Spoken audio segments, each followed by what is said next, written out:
जय गुरुदेव, जय माता जी, जय गायत्री माता। सच्चे भक्त को होती है सर्वत्र ब्रह्म भाव की अनुभूति।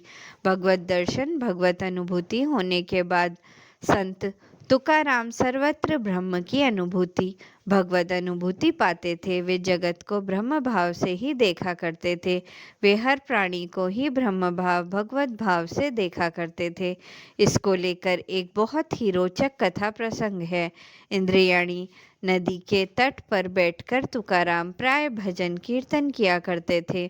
एक बार वे वहीं बैठकर भजन कर रहे थे कि तभी उस नदी के पास के खेत में काम करने वाला किसान उनके पास आया और कहा, महाराज, आप यहाँ अक्सर भजन कीर्तन करने बैठते हो। मेरा खेत भी यहीं पास है। अगर आप यहाँ बैठे बैठे खेत की निगरानी करें तो मैं आपको बदले में 20 सेर ज्वार दे दूंगा। उसके अनुरोध करने पर संत तुकाराम नदी किनारे वाले उस खेत की रखवाली करने को तैयार हो गए। उस खेत की फसल को पशु पक्षी अक्सर बर्बाद कर दिया करते थे। संत तुकाराम पहले की तरह ही नदी किनारे बैठकर भगवान का भजन कीर्तन करने लगे। वे हाथ से झांझ बजाते और मुख से अभंग गाते।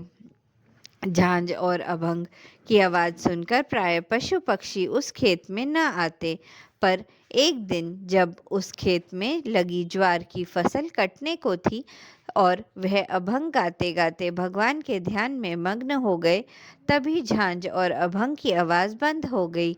आवाज़ न आने के कारण चिड़ियों को खुला खेत मिल गया। वे उस खेत में आ बैठी और खेत चुगने लगी। थोड़ी देर में जब संत तुकाराम का ध्यान टूटा और वे पुनः झांझ बजाते हुए अभंग गाने लगे, तभी उस आवाज़ को सुनकर खेत में दाने चुग रही चिड़िया उड़ने लगी।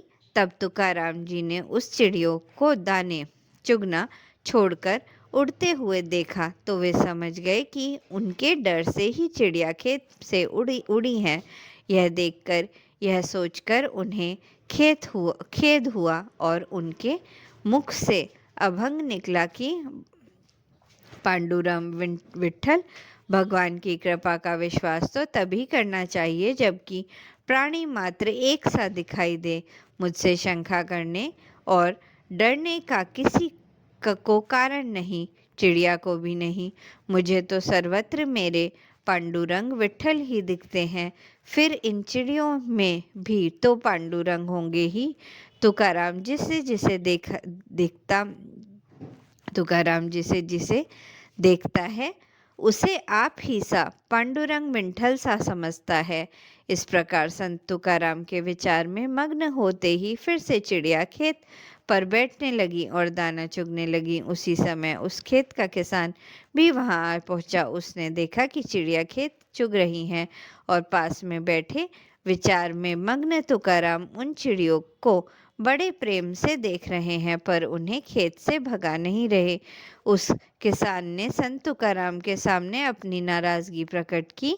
अब उसने अपने कहे अनुसार संत तुकाराम को 20 सेर सवा ज्वार देने से बचने के बहाने को ढूंढ लिया था। तुकाराम को 20 सेर ज्वार देना नहीं पड़े, इस हेतु वह गांव के पंचों के पास गया और बोला, तुकाराम जी के सामने ही चिड़िया खेत चुगती रही और तुकाराम उन्हें भगाने के बजाय सिर्फ चिड़ियाओं को देखते रहे और चिड़िया खेत चुगती रही।